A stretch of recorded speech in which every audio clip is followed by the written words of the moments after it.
think we as Delhi in culture, what we have done is we have embraced a lot of people. A lot of people have come in from different states and they've been just working their craft, whether it's the cricketers or other people, because it's not just the capital of India. If you talk about cricket, I think it's the capital of cricket in the northern region of India. We've got people from Punjab, Haryana, the likes of Bishan Singh Bedi, they've come from Punjab, Jimmy Amarnath or Yashpal Sharma, all of them have actually come from elsewhere and played their cricket. They're very good years of cricket for Delhi. So I think that set the platform right, and that has been the case ever since. Even I was born in Agra, I was born in obviously UP, but moved to Delhi, and we get a lot of cricketers who are actually from elsewhere, but somehow their parents came to Delhi and they started playing cricket in Delhi. So that's what Delhi's culture is. Well, there is no structure. We are actually born out of chaos. That's what we are. We don't have any particular cricket tournament or for schools. We had that playmaker tournament for a very little while. That was organized by someone whose son was actually in school and wanted to play cricket. So he organized that cricket tournament for schools. And as soon as he just passed out from school, the tournament was scrapped. We don't have too many good cricket tournaments for school children in Delhi. We do have a DDCA league, which is a 40-over tournament played amongst different clubs. We have about 130-40 clubs. But those clubs are just there as perhaps the affiliates of the DDCA. They don't really practice. They don't really provide you with the infrastructure at their own small level where kids can go and practice. The real practice, the real cricket is played in other clubs, again private institutions which are operational in different schools, colleges, some grounds, DDA complexes, so on and so forth.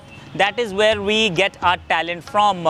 Again, there is no particular structure in which a cricketer can grow in Delhi. It's just happens by chance, where if you're playing for your club, you find a team to play for in the DDCA league, and other local tournaments. Those hot weather tournaments used to have a lot of relevance in the past. We had the Goswami Ganesh, the Lala Raghubirs, and there a few clubs would obviously do well. A couple of institutions have come in, the ONGCs and the Air Indias of the world, and that is how it is structured if you actually see it as a structure. See, school cricket, college cricket was the main thing in those days. Playing for college means you get recognition. There was a time in the 70s, 60s and early 70s, maximum players in the Ranji Trophy were from the colleges. College cricket was the main thing. Some even used to not play their Ranji games, but for college cricket was their main thing. School cricket also like that. Salwan was one of the schools which had many tournaments for young boys, inter-school tournaments. Now everything has stopped. There's hardly any inter-school tournament now. And inter-college, the less said the better, because it's almost dead. In Delhi, we have a lot of local tournaments going on. There are 20 overs game, 40 overs game. A lot of people doing it. They are not recognized by the state body, but boys gets a lot of tournaments. School cricket has gone down, and so has gone down the college cricket. In our time, inter-college was very important, and inter-university was important. Rohinton Baria, Vizzy Trophy was very important. But nowadays, nobody is willing and nobody knows when it has happened and who has played this year for Delhi. So that way it has gone down, But now in Delhi, usually how we select is like we have got good summer tournaments. Raghubir Singh is there, Goswami Ganesh, then there are a few others good tournaments. On the basis of the performance of those tournaments, the boys are picked for senior and junior level of cricket. But whatever we get to see, it is in spite of the structure that has been put up by the authorities, which is the DDCA. Just that we are lucky, we are blessed with a lot of talent. We've got the numbers, and hence we keep producing good cricketers. But unfortunately, the DDCA can't take too much credit for it. The kind of corruption which Delhi breeds, because this is a VIP city. It's a city where almost every second person has some connection either with a politician or a bureaucrat or an industrialist. So everyone uses those connections to get selected in the teams. You have a junior selection in which there are times when DDC has selected 30 boys, 35 boys for national tournaments. They kept them there because they can't say no to so many people. And a lot of these cricketers, they get into even the playing 11 who have higher connections. So this has bred a lot of chaos in Delhi. There is tremendous dissatisfaction among players. People leave this, a lot of good cricketers leave Delhi and go to neighboring states because they find it easier to play for, say, Haryana or Rajasthan than to play for Delhi. And then you have this NCR area, you have Ghaziabad, you have now cricketers coming from Najafgarh. See, if you take Sehwag's story one is of huge struggle. He came from a neighboring area, say a small village. He would have to travel in a bus for 2 to 3 hours. And then he realized that, look, nobody wants him to play because he doesn't know anyone. So this Sehwag story we know because he became a big star. That's I guess a story of majority of cricketers in Delhi, whether good or bad. They all feel that there is a system of discrimination here where unless you have links, you won't make it.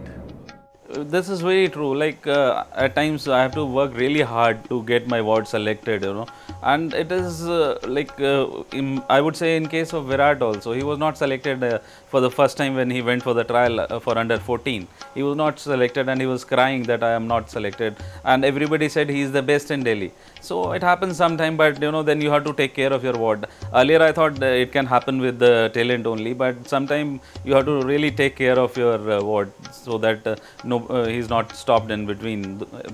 Whatever, the amount of talent sometimes is neglected. Well, perhaps we don't like accountability in Delhi. It's the political culture which is reflected in our day-to-day living also. We don't have any corporate support in that sense. Our academies are run by just coaches who on their own have raised some kind of funds via maybe parent sponsorship or monthly subscription, and that's about it. You don't really, and they have to really fight tooth and nail to get a decent ground. At times they have to move like 4 times in about a span of 5 years to 4 different grounds so that that practice facility is available. I can cite my club's example, which is Sonnet Cricket Club, perhaps the only club which has produced about 10 to 12 international cricketers for India and countless first-class cricketers, and we have moved about 5 or 6 grounds in the last 10 to 15 years, and the club hasn't made money out of it. We've been doing this social service for the longest time possible, and there is no acknowledgement, no recognition of what this club has done or what the coach Mr. Tarak Sinha has done, and it's not an aberration. Unfortunately, all the clubs operate in a very similar manner where a coach takes it upon himself to raise the funding, to find a ground, get the groundsmen, make them practice, get them to the grounds and make them play. Yeah, it is a big issue in Delhi also because only DDA has come up with their some sports complexes, and they have done a good job. Like they do it on the revenue sharing basis with the coaches or the agency to whom they give. Other than DDA has about 14 sports complex, but Delhi is huge. So there is no support from BCCI for that matter, and which should be the most necessary thing. I believe that they should recognize and they should know where they should have the facilities. It is the coach or the company or the agency who has to lay all the basic facilities for the children. We have done it at St. Sophia School in Paschim Vihar. It is an academy which is totally developed by me only. So we don't have any finances, we don't have any sponsors, so we do it on our own just for the passion of the game. We hardly earn anything from that place. It is just a passion and we have to live with it, and we have to make all the infrastructure ourselves. Nobody supports us. The coaches are doing their own job, they're trying their best. If the support, that corporate support or the association support comes forward and happens, then things may start changing rapidly, but then it's a far cry. I think it's not happening. I don't see it happening in the near future. Just to give you a very small example, for a state like Delhi, which has produced so many cricketers, a cricketing powerhouse, so to speak, we still don't have an indoor cricket facility in the entire Delhi NCR region. And that speaks a lot about how structured we are, how the facilities are. We are making the best of whatever is available. Obviously, we know that you go into the interiors of UP, Madhya Pradesh, or all these states in the country, we are still very blessed because we've got these academies running, operated by some coach or the other, and others don't even have that much facilities. So we are happy at one level and blessed, but at the other level, I think a lot needs to be done. Yeah, there are a lot of problems. The association doesn't support any of the academies, which is bad and sad also. But the other part, like parents are also, I mean, they want results very early. They just want to play their ward for the state, and they are just asking when he's going to play for IPL, or so it's been a very demanding thing. And the boys these days looks for very shortcuts, where I go, that from where the selector comes, in which age group I am, and who is the selector, so I should play from his academy, or that sort of shortcuts they are looking. In our time it was not so. I mean, it was clear cricket passion for the cricket where we used to play. Nowadays boys are less hardworking, I must say, and the quality has also gone slightly down. The quality which was earlier when Delhi used to play was far better Ranji Trophy teams than what we have today. Club cricket, loyalty was more important in club cricket. If one player was there in club cricket, he used to stay there for at least 10-15 years. I mean, no lure of more money or playing for the state. He never used to leave that club. Club loyalty was more important to a player those days. And we had 5-6 very good clubs in Delhi: Sonat Club, Subania, Madras Cricket Club, and NSC. See, that was a government national stadium. They had their own trainees. Some half a dozen or more players came out from national stadium. Sonat also had more than 10 players playing for the country earlier. Now all that has stopped. Whoever gives more money, players go there. There are a lot of academies coming up, but only those academies which are run by professionals or good former cricketers, they are doing well. Otherwise, there are some bad names also for the academies, that they are minting money and they are not producing any results also. Yeah, I mean, you can't just blame DDCA, they are not doing this, that. There is, of course, the blame on them, but there are others like clubs. What are the clubs doing? What are the academies doing? The fees are so exorbitant, 2,000 rupees, 3,000 rupees per month.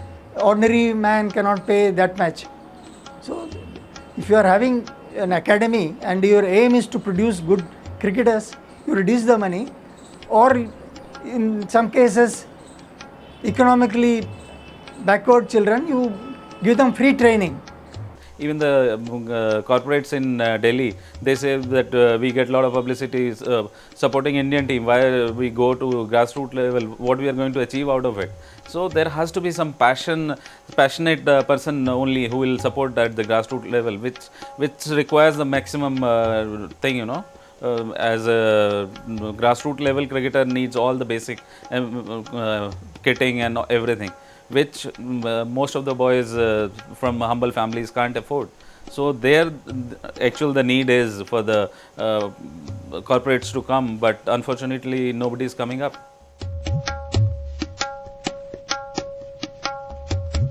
Now, many colleges used to give their grounds for tournaments and everything. They have stopped giving grounds. Now, what the academies and clubs, they go after some schools, they maintain their grounds, then run their academies in their grounds. They share their profit or loss, whatever it is, with the school. That is how they get their grounds. Otherwise, with the growing structure, every grounds are either converted into parks, parking lots, or malls. There is hardly any ground left in the capital now. In bigger cities, no matter how good the infrastructure is, or even in a place like Delhi, even if the distances can be covered easily, if there were parents willing to take you there, but then parents have to spend time, they have to be there. You are always worried in a big city. In smaller places, your easy accessibility, the pressure of time, the pressure of being away from home and parents worried is far less. So obviously, if you develop your infrastructure in smaller towns, villages, those young kids would be better prepared, better ready, and with the results we are seeing. Yeah, that is a major problem in the metropolitan cities. You know, the boys these days have lot of distractions. I mean, sometimes you feel bad as an ex-cricketer. We are not able to digest that what sort of distractions they have. Like in our days, we used to play 7 days a week. You know, cricket was all over 7 days. Nowadays, we keep the practice for 4 days, and out of those 4 days, even boys are not willing to come for those 4 days because they have a lot of distractions. That is why the cricket is coming from places like Jharkhand, UP, where there is less distractions and boys are more willing to work hard. And it has to do with a lot to do with middle class families also. I mean, I must say that only boys from middle class families they work hard. Boys from affluent families they hardly work hard. They are not willing to work hard. And if kids want to play, I think that's the most important thing in Delhi. If you want to play, there are enough places to go. It's just that with the times changing, that want or that need to play and be on the field has decreased a bit because of the distractions around us. Otherwise, I think if you have that inbuilt desire to go out and start playing cricket, Delhi still offers enough infrastructure for every young cricketer to go out there.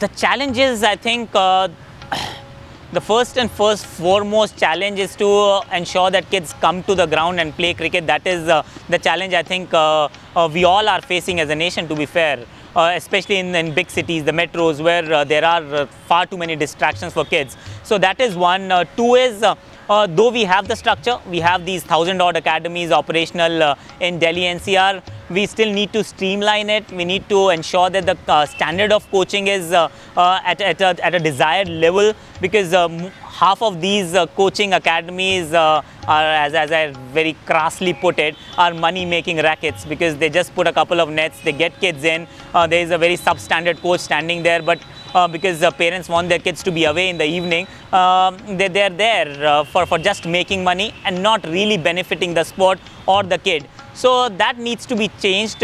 We need more certified coaches backed by the association operating in the city, and that is the only way that you can really inculcate right habits, right techniques when it is easily possible, which is at a very young age. So I think that's the biggest challenge that Delhi is facing. Another big challenge is that even though we are producing a lot of good cricketers, we've got the Ishant Sharmas, Virat Kohli, Sehwag and Gambhirs of the world, we don't win enough. Ranji Trophy cricket has literally gone down the drain, if I say it so, because last year they saved relegation by the skin of their teeth. The team, though it boasts of great talent, it hasn't really shown on the big stage, which is the premier domestic tournament, Ranji Trophy. We don't win enough. We don't win under 19s or under 22s. So if that doesn't change, I think it will cease to be the powerhouse that it used to be. Delhi has to really wake up from its slumber, and that is only the association that needs to do it, or take that step and start winning a lot more and investing in the right processes so that success happens. There are a lot of challenges. Like I told you, first of all, our most important challenge is our selection. You know, it has to be on the proper guidelines. Like the performance, it should be totally performance based, and you know, those criteria should be necessary and mandatory for the selection. Sometimes it happens that few players doesn't play the league matches and still they come and represent the state, which is a sad affair for the boy who is struggling for the whole year and he doesn't get a chance. So that way we have to improve our junior cricket, which is very important, and we have to see that there is no age abuse, which is also a major factor these days in the game, because you see if you go for under 16 trial, you see a 19-year-old boy bowling to a 15-year-old guy, so it becomes a difficult task for the 15-year-old boy to face him, and when the medical comes, he is out, but that poor chap is also out. So we have to sort out our selection thing, which I think now lately Delhi has done well, and we are improving on it. And we have to improve our local cricket also, because these days youngsters are given under 16 tournaments are 20 games. So we need to have 2-day and 3-day games if we really want to improve quality cricket in Delhi especially. We doesn't have any day games in Delhi. So it is only 40 overs. Even the association gives only 40 overs cricket, which is not good for the youngsters. I personally feel as a coach and as a cricketer that Delhi should have 2 days and 3 days matches at least for the till the age of under 19s or till under 22. We should give youngsters a lot of bigger games, longer games, so that they know how to build their inning and how to bowl in long matches.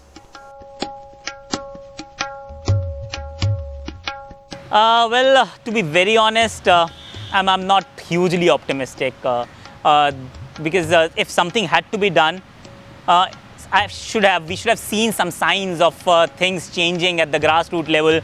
We should have seen at least the attempt to make an indoor facility, at least an attempt to have a cricket academy hosted or owned by the DDCA, operational throughout the year.